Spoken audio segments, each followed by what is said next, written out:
Hey everyone, it's Jane Hamill. And if you sell physical products online, you are in the right place. So excited today. I have a guest. We're talking to Stephanie from Third Life Leather. Stephanie, what's up? Hey Jane. How are you? Thank you so much for coming. Oh, thank you for having me. You look super cute Thank today. you. That was my goal. Yeah, it's all good, right? So I asked Stephanie to be on the podcast because when I met her, she was going through a certain frustration and she seems to have like worked through it. And I want her to tell her story because I think a lot of people will probably resonate to where you were, Stephanie, when I first met you and where you are now. And it's only been like a couple months and you've Right. just kind of taken the learnings and the things that we're doing in the club, and you're just embracing it and you're taking imperfect action. You're just kicking some major ass. Thank you. So why don't we start off with who are you and what do you do? Okay. My name is Stephanie, and as you mentioned, I started a company called Third Life Leather. And what I do is I create sewing patterns for people who want to use recycled leather from jackets and coats to make extraordinary, fabulous handbags. That's what I And do. so having been someone who's sewn, my whole life up until I became a fashion designer and had sewers, Okay. sewing leather at home wasn't really anything I considered. Like it Okay. just seemed out there. So how did you come up with the idea and what makes you like so passionate about it? Well, when a couple of years ago, I found that I had a lot of time to, to bring back to life some of the hobbies I used to have. So Yeah. always loved to sew, and now I have time to sew. And so when I started sewing again, I was like, am I going to a fabric store and am I gonna buy fabric, add to the landfill with all of these scraps and waste? It just didn't feel like in my soul like what I wanted to do. So I said, okay, I'm going to quote unquote upcycle, which is a term. People use old clothes and things, and then they make other things out of them, sometimes very extraordinary, beautiful things.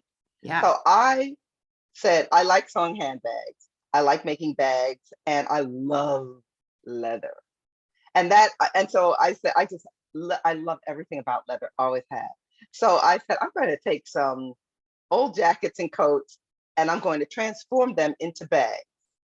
This is not other people do this, but what I'm doing is creating sewing patterns and teaching people how to deconstruct the coat, what kind of interfacing to use, how to really structure a bag that you make from recycled leather or rescued leather, as I call Rescued leather. This is so fresh. it. I'll tell you, when I was driving this morning in my neighborhood, people do like pop-up kind of like a garage sale, but they're just in their front Yes. yard all the time.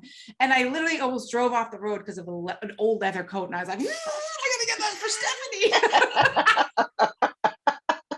Stephanie. So tell us, this is what I would call an encore career, right? And Yes. what did you do? You lived in Brooklyn forever. Now you live in Houston, right? So tell us, Right. what was your first, what'd you do? How did you wind up with time on your hands? Hello. I guess that's the question. Okay. Well, I was a computer programmer for a million years. Then I opened a technology center for preschoolers, and that was when everyone was talking about the digital divide, the digital divide. So I opened a community center, and all the daycare centers would bring their kids, and we'd put them on these little computer games, edutainment it was called at the time, and the kids intuitively knew just what to do. It was amazing. And then I expanded it, so I had their parents coming at night to get basic computer like Word and PowerPoint and things like that to learn those skills so they could get better jobs. Because it was in a community that could use that kind of training.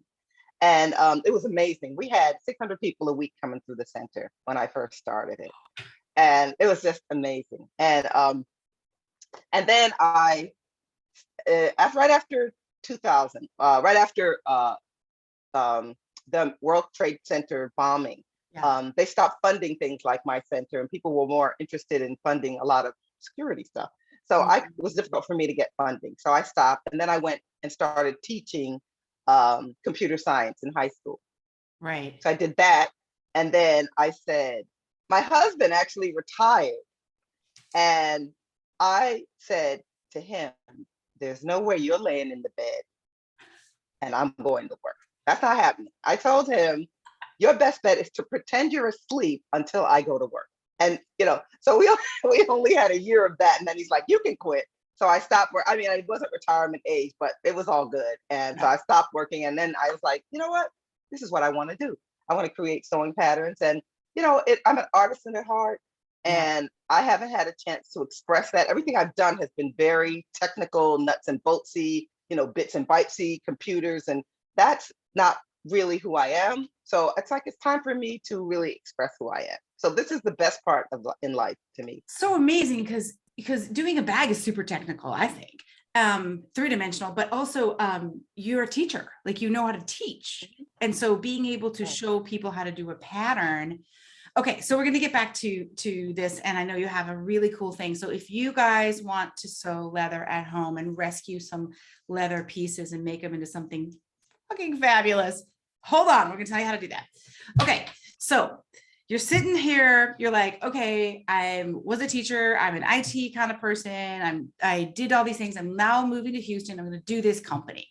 And when I met you, you were like, I have all these things I should be doing, but I'm not doing anything yet. Like, I probably got that wrong, but tell me about, you were frustrated when I first met you, or just maybe frozen a little bit. Not frozen a little bit, stuck as hell. I was stuck. I was so stuck. And it's ridiculous. I was all in my head and couldn't seem to accomplish anything. But your mantra, perfect is good, done is better, was just like, I was on your list for a couple of years, and you always say that imperfect action, imperfect action, imperfect action. And it finally sunk in. Hell, whatever I do is better than not doing anything. Mm-hmm. So I joined the club, and that's been it. I've been, off and running ever since. Like you said, I joined a couple of months ago. And there's one part that I think we're missing, which was, in this, if it's okay, this is just the way we all are, I think, at certain times in our lives. You're like, I want to join the club. I have a lot of things I want to accomplish. I have this business idea. I haven't been taking action, but I'm afraid I'm going to join and still not take action. Right. Was that accurate or no? Yeah, I was a little concerned about that. Yeah. That I was just joined, because I belonged to, I had other subscriptions with other fabulous people who were helping people launch businesses and just all over the place doing great, fabulous work, helping other people. But I just couldn't seem to connect with them. And I was just paying money every month. And after a couple of years, I'm like, okay, this isn't working. I have to look for something else. And I was on your list. So I was getting updates from you and emails from you. And finally, imperfect action just took hold in my brain. And I was like, okay, good is what, perfect is good, done is better. And I'm like, yeah, I have to do something. So I joined the club, and that's it. It made the difference. I dropped out my other subscriptions too. Yeah, it's so interesting, because sometimes you hear things and it just resonates, and you finally are ready to like take it in. And I think it's almost like, well, I've been doing the keto diet and now I'm doing the blah, blah, blah. They're both very valid and good things, but for whatever reason, this one is resonating right now. And exactly. Yeah. Yes, that's exactly the truth. Yeah. Okay. So you're like, all right, I gotta get into action here. I'm in this program. Tell us, why don't you just start with, like, give me a list of the things you've accomplished since you joined. Since I've joined, which has only been a couple of months, I have written, it's been 2 months. I've written a 25-page, 11 tips for sewing leather on your home machine ebook. I completed that. I've done a landing page. I've got my email list together. I've joined Klaviyo and Spotify, Shopify, and I actually have my landing page up and running. So if somebody goes to Third Life Leather and click, they'll be able to join my email list and get my 25-page 11 tips for sewing leather on your home machine ebook for free. I mean, and you've also like kind of narrowed down your customer. You've done all of the work on so what we teach in the club, you guys, we have people at different levels. Many have launched and have a business already, and they really want to grow their online portion and increase their email list and get more sales. Some are like Stephanie, they're just getting started. They need to build an audience before they launch. And so she created a lead magnet already. And I downloaded it, by the way, and I love it. And I love the pictures. So she's so smart, you guys. So a lead magnet is something that you exchange for an email. So, hey, you want to learn how to sew leather? Here's my PDF download of tips. Okay. It's that type of thing. It can be lots of things, but that's like to have created that in 2 months. And it's good too, because you know how to teach. It's really good. It's Thank you. kind of crazy.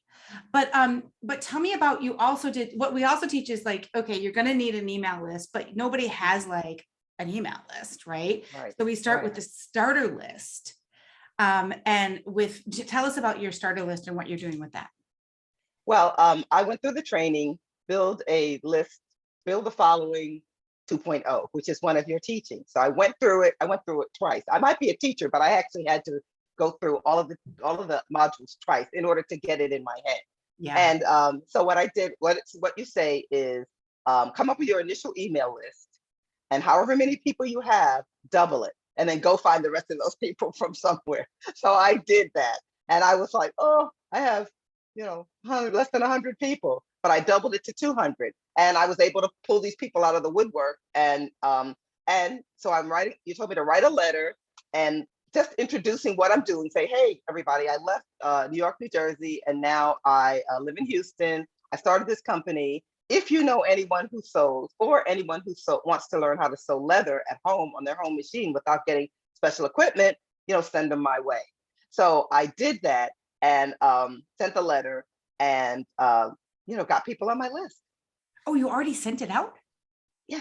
See, okay, you're seriously in imperfect action. Like, yeah. You guys. Well, you edited the letter twice. I mean, I'm not going to have you edit it the third time. I mean, it's good enough, right? So I sent it. But tell me about that, because I was just talking to a private client, and one thing I do for her is, not every time, she's very super capable of things, but like, it's hard when you're in your own head, and Right. She's an email marketing boss, but maybe once a week, every other week, she'll send me the email or the email drip that's going to have me audit it or not proofread it, because I'm not like, she has an editor person, but to just improve like how we can get the clarity and the messaging and the call to action that makes sense. Okay. So you guys, when Stephanie first joined, she would just belly up to the bar and be like, I don't even know what I'm doing, but here's my homework. And right. What we do in the club is you get to turn in your homework and get it reviewed by me. Like, no matter, like every time. It's not like there's, 500 people in this program and you don't get access to the leader. But yeah, so she created the first draft. I'm like, hey, try these things. The next time we do it, boom, she got the second draft. Like, you're just doing the things, and you're. Well, one of the best things about the club is the hot seats. That's one of the best things. Is twice a month or twice a month on Wednesdays, we get to turn our homework in by Tuesday, and then you look at everybody's homework and then give them feedback live in the Zoom class, in the Zoom on Wednesday. And it is amazing. It's like every time you critique something of mine, I say, this is the best bargain going. I hope Jane doesn't figure out what a bargain this is, because there are people paying excellent money for you to privately do this for them. Yeah. So for us to get it on a hot seat a couple of times a month is amazing. I try to take advantage of that. And that's, one of the things I love best about the club is the hot seats, because when the people, other members are on with me, and some of these people have $200,000, $300,000 a year businesses online, and yet they're so kind and so patient. And when you're going through my homework, they're not impatient. They're not clicking off until it's their turn. They stay there and they respectfully listen, even though I'm a newbie and they've got these amazing businesses already. And I'm learning so much. Even when other people's hot seats, when you're doing other people, you're critiquing their things, I'm still taking copious notes, because at some point that's going to be me, and I'm going to need to know those things. Well, that's the thing about the club. First of all, people are nice. They're really nice. And you may not have, like, so some of them have never done the WUP letter, the introductory letter, and they're learning from you. Some of them don't have, I mean, nobody's probably got the technical skill you have in Klaviyo. I'm sure you're going to get hit up on those questions soon enough. You hang in there. But like, you have huge talents in different areas than they do, and you know how that works. So yeah, you might be new to online marketing, but you're not new to teaching or new to, like, the way you explain concepts in that PDF download for the thing is just, I mean, it's freaking brilliant. To the details, you guys, where she takes a picture of like the specific, not just like use this kind of needle, but she takes a picture of the package of the needle. And that's the kind of level of detail where I will be able to take action on, people will. Mm-hmm. So that's pretty brilliant. So you're bringing a lot to the club too, my friend. You are. Thank you. So can you give me, I'm going to put you on the spot here, but can you give me a specific example of when you were listening and watching someone else getting coached, you felt you got coached at the same time? Like, the value of watching the others is my question, because I feel like for me, when I'm in programs, I don't get in the hot seat very often. Although the more I do it, the more I want to be in it. I'm loosening up a little, but I feel like I get high value coaching watching others get coached. Have you experienced anything where you're like, I didn't even know I was supposed to answer that question, and now ask that question, and watching her get this help, it helped you? Mm-hmm. Yes, there. Specifically, someone was in the hot seat who had, and you asked a few weeks ago for us to give you email sequences. So I think it was last week. Someone was in the hot seat. You were going through 3, I think it was, emails that she had put together, and she was going to release them one Friday, one Saturday, and one Sunday, or one Monday, whatever the 3 days that she picked for. And I could see the progression in how you do that, how you start with an email, and then you follow it up with another email a day or the next day or 2 days later, whatever, and then follow it up with a third one in a way that's not intrusive, in a way that the person's like, her again, you don't ever want that. But seeing that, that can be done in a way that's tasteful, respectful of your clients, and that's actually helpful, because that's the thing that I think you stress that that's a lot of people don't, is if you look at being of service to your client, that's like, if that drives what you're doing, and if that drives what you're doing, then you're on the right track. Like for me, I think of this woman sitting there almost in tears, because sewing is a very frustrating hobby. A needle can break, your thread can, you get these little thread nests, and there's so many things that can and go you're wrong. alone. You're alone, Right.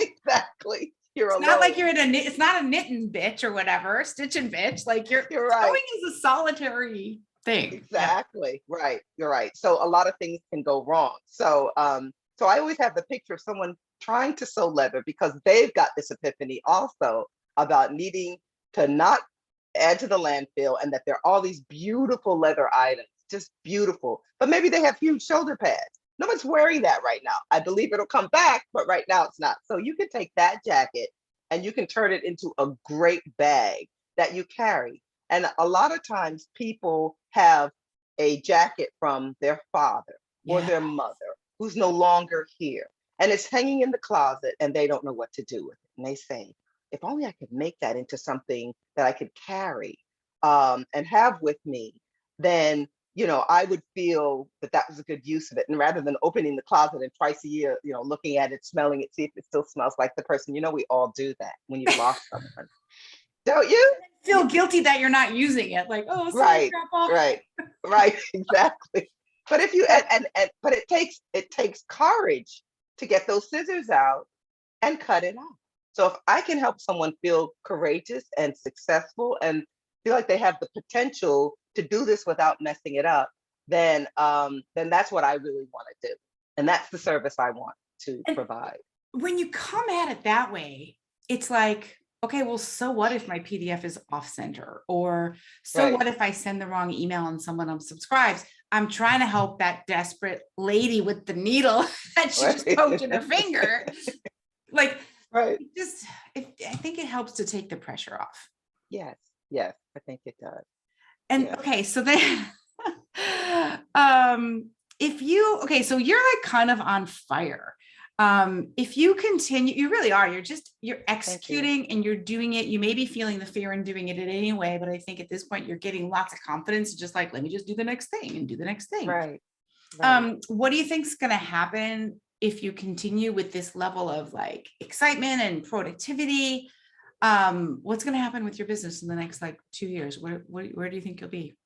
I think I'll have a robust sewing pattern business where I'll be helping tons of people who have old leather and love old leather and want to change, turn this old leather into something and feel good about not just throwing it away or, but are really rescuing and recycling it into something beautiful.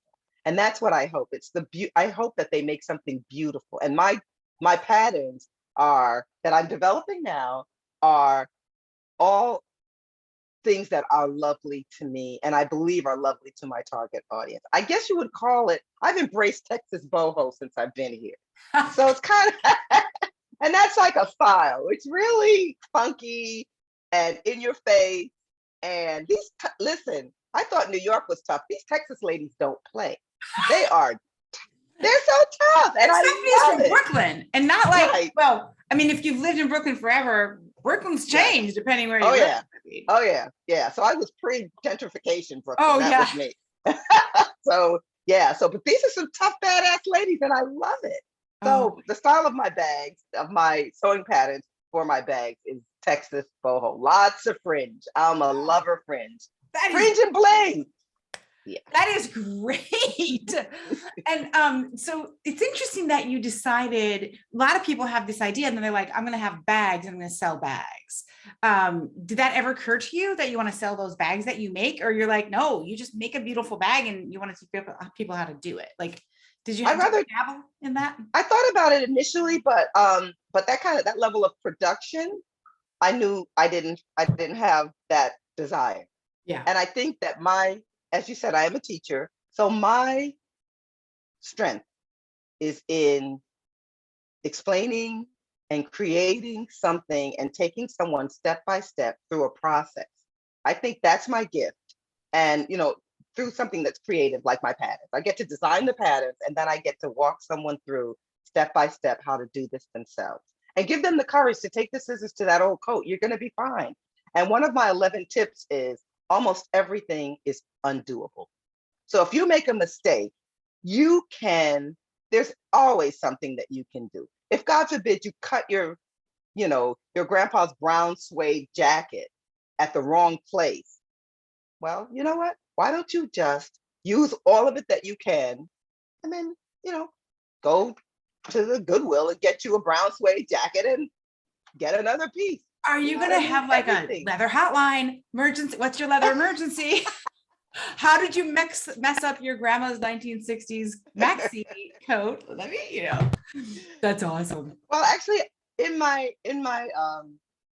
PDF, in my 11 tips for sewing leather on your home machine, I do include an email. And if you get stuck, you're welcome to email me. I mean, that may get out of hand. I hope it does. I hope I have so many people that I can't answer all the questions. I hope you end up having now. Like, here's the 28th question from today, and you answer them all. Right. Like do you want to become like the face of upcycled leather? Like, do you want to become like an expert in your field, or do you think you might prefer to just be like in the background a little more?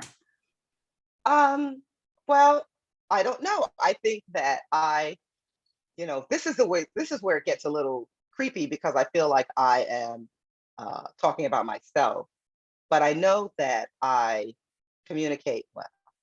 And so I think if I am not using my skill, gift, whatever, of communicating, whether it's written through my patterns and instructions or videos, I think that I'm missing out on one of the gifts, if you will, that I have. So it's not so much that I want to be the face of recycled leather or creating patterns for recycled leather, but I think that that communicating how to do it, how to feel good about it, how to feel confident and successful when undertaking these type of products for my clients. I think that's what my strong suit is. Yeah, and it would be very rude to keep that to yourself. It would be impolite to the universe. Thank Honestly, I'm you. not Thank playing. you, Jane. I'm actually serious. Like when you Okay. have a gift in a certain area, I'm not going to get all woo on it, but I Yeah. do kind of think like, well, I don't know if that's a calling. I don't know what that is, but that means Yeah. like you're good at it, man. You gotta like shout it out, like help the Yeah. people, help the people. Right. So what is the biggest surprise you've had? Oh, sorry. Before I get to that question, there was a point in your business when you came to the hot seat and you're like, okay, guys, you're all selling stuff. It's getting to be towards the holiday season. And I have this thing I could sell. I have this little product that I could sell to kind of like just get in the game and start selling, because it's been taking me, yeah, I've only been in this program 2 years and making progress now, but I've been like trying to do this 2 for months. 2 fucking years, right? Excuse my Yeah. French. And so one of the things that we try to practice is constraint and restraining all the different things that you do. So tell us about that when you're like, I have this idea, I might sell this little product, and how you worked through that. And we helped you, but you can't use it's all your decision. Well, we was a hot seat, and people were like, "Oh, it's a holiday season." You were like, "It's a holiday season. What's your holiday plan?" We were like, "I'm going to sell this. I'm going to have a pop up. I'm going to do a special sale. I'm going to do a 2-day thing. I'm going to do something." And I'm like, "Okay." So I had this little product that was made from scrap leather, and I know that my cousin's like, "Sell those things," because I bought one from Saks and it was $20, and I'm like, "Oh, okay. Well, I could make it in 10 minutes, and I could sell it for $20, and I got almost all profit because it's leather scrap." And then you said something, I don't even think you were talking to me at this time. I think you were talking to someone else. And you said, "Is that a bright, shiny object?" And I was like, "What's that? What's that?" And you were like, "A bright, shiny object is something that takes your focus off what you need to be doing, but you could do that thing over there, you follow the bright, shiny object instead of doing what it is you need to do." And I said, this little product that I'm going to go to, flea markets and farmers markets and sell over the next 2 months during the Christmas season. I said, okay, $20 a piece. I have to sell 20 to even make $400. And I said, not that $400 isn't a decent amount of money, but I said, that's not a good use of my time. Right. So I said, so the next day I got on the Facebook group and I said, "Jane, that was a bright, shiny object. That thing I was going to do is a bright, shiny object, and I'm not doing it." So that was awesome. That was like some serious self exploration, because even in the group, I mean, you're talking to a bunch of designers, right? It's like selling seduction. You're talking, well, how long would it take you? And what would it be that hard? And we're all like, well, maybe you could do it, right? And you're like, slow your roll, people. No, this is not happening. I want this business. I want Third Life Leather. This is going to be like a fun little thing that I'm going to waste time on. Could be fun, blah, blah, blah. But it's hard to turn down something that seems like fun and looks cool, and it takes you away from having to do the hard stuff. Work. The hard work, right? Exactly. Yeah. So I said, okay.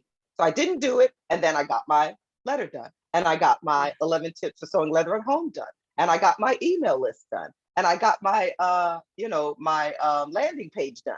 So if I was sewing these little things that I plan to sell at the flea market or farmer's market next week, I wouldn't have gotten any of that done because I'd be just zip, zip, zip, zip at the sewing machine. And, some very wise person said, "If you're sewing, you ain't selling." Who said that, Jane? If you're you guys, we're on video too. If you're listening to the podcast, I was like, it wasn't this guy. I got this creepy, what is that called? Skull or something? A skull. Yeah, I got a creepy skull. Yeah. If you're sewing, you ain't selling. And so if you want a business, 95% of us cannot be making our own products. I'm going to say there's some exceptions. You might be it. Not you, Stephanie, listening. I doubt it. I really doubt it though. Okay. Last two things. What's the biggest surprise you've had in the next few months when you got all this mojo and all this stuff? What's anything like shocked you or? Well, with the hot seats shocked me. It shocked me that everybody is so patient with a newbie like me, and that they're helpful. And when I was saying to you, "Oh, I'm going to send this letter out," but nobody on my email list sews leather, so I'm going to send it out. You said send it. I'm going to send it. And somebody in the group said, "Please send it to me or send me your link because I have 6 people that I know would love to hear what you have to say about your tips for sewing leather at home. And I was like, oh, and I was like, they're so helpful. This person is a big business. They could have just like not even listened to me and be doing something else, not even listening to you helping me and do something else. But they were like, you know what? I got 6 people for you. Send them I'll send them send them your way. And I was like, so touched. And someone else said, Stephanie, send me your 11 tips. I'd like to know how to sew leather on my home machine. And I was like, this is the designer who's, walking Venice Beach and all cute. And, so like, she's like badass on top of badass on top of badass. And, I was just like, okay, I'll send it to you. And it was just, so the patience, the support of the people in the club has been a surprise to me. That's been I a wasn't wonderful expecting that surprise. answer. I'm not crying, you're crying. Ah! Okay, if somebody gave you $5,000 to spend, you've owned other businesses, like you've done a lot of things. If you had $5,000 to spend on marketing right now, what would you do with it? I would tighten up my branding. Okay. Because I know who I am talking to. And I know exactly who they are. I know their frustrations. I really feel like I do. I know their frustrations. I want to help them be successful. But I think that my brand has to resonate with them when they come to my website. And I think the content's going to be pretty strong. It's just between you and me. I really do. But I think we're also visual now, that my branding needs to be consistent, and the things I do need to be on brand, as Erica would say. So, And then you need to know, what is my brand? Like if I'm on brand, what do I get on? I'll get on it if I knew what to be on. Exactly. Right. Okay, that's a great idea. So actually, for the next hot seat, I have some ideas for that, how to do it for less than $5,000, or maybe the whole $5,000. I don't know, depending on what you do with it. But I may have a lead for you on that. Okay, cats or dogs? Dogs every day, all day. Coffee or tea? Coffee, but I can't really drink it as much as I used to. So I turn into a tea person, but I'm a little suspicious of those. You're suspicious of tea drinkers? A little bit, but I love them. Really, but yeah, they're, I got you. But anyway, yeah. So please tell us, where can people find you? Where can they go to download your sweet ass, already got a lead magnet, who wants to leather at home, who has a friend who wants to say leather at home, who's in a sewing group that wants to post up the link where people can go get it? Let's hook Stephanie up. Where do they go? They go to the number 3 RD, thirdlifeleather.com. And that is right now my landing page. So if you go there, it'll say, hey, you want to learn to sew leather at home? Give me your email, give me your first name, and bam, you get it. You get the download and you're good. And you are the rare creative entrepreneur who can do your own tech. And so I downloaded it. It was seamless, my friend. Oh, good. Oh, I'm so glad. Yeah. It's it kicked my ass though. Klaviyo kicked my ass, but can I say ass? But you can say anything you want. Yeah, Okay. So it did, but I did. I wrestled it to the ground, and I got the better of it. But yeah. So Klaviyo is the email marketing service provider that she's talking about, and it is an amazing tool, and it's extremely robust. And so if you're not Erica's videos, though, those videos in the club under All Things Klaviyo that you did and Erica did, and this woman Claire Wolfson, I think, also did. Yeah, Claire. Are honestly, I watched them. I stopped. Erica said, "Do this," so I went and did it. I stopped the tape. Then I came back, and now do this. I stopped it, and I went and did it. And then do this, and I stopped it, and I went. It was amazing. It was like, okay, I don't have to think about any of this because here it is right here. And she's saying step by step by step what you need to do. So it was amazing. Yeah, I'm so glad you said that, because you're learning. We teach the tech, you guys. Not everything. Like, come on. People say, how do I set up my Facebook page? I'm like, I'm not going to teach you that. You can Google that shit up. But Klaviyo is a different story. They have their own videos, but they're taught by like tech people. So you guys, we have how to use Klaviyo, all things Klaviyo 101 taught by 2 designers. Okay. So you're getting the designer's brain Right. of the tech, which I think is Right. just it's so useful. It is. And It then is. just wait till when you get to the point where you're sending out regular emails, we have email templates for you in there too. Yeah. So if you're like, oh, I need to send a abandoned cart email, you can at least have a template to start with. Right. Right. Right. So Right. that's hopefully will help you in the future too. Mm-hmm. Thank you so much for being here. Thank you for having me. I can't wait to see what happens next with your business. I think you're either. poised for greatness, my friend. Like just Thank totally you. poised. Thank you, Jane. Okay, everybody, if you are intrigued and you want to build your audience, whether you're like Stephanie and you haven't launched and you need a pre-launch list, or you're like many of the other members who are killing it and they want to make more money with email, they want to be consistent with their marketing instead of getting busy with whatever nonsense there is and some BS that we all have to take care of all the time with the business, right? If you want that, then join the club. It's open. I'm leaving it open, and you can find it at fashionbrainacademy.com/the-club. And by the way, it's not just for fashion people. It's for anyone who sells a physical product, including we have people who sell books, who sell backpacks, who sell digital downloads, like something that it's not a service. It's not for coaches or consultants, but if you sell a physical product online, it might be what you need. It may be the thing that'll get you motivated into action. Okay. I'm stuck. Thanks again. Yeah. Okay. Bye, Jane. You're the best. Take care. Thank you. Okay. Bye-bye.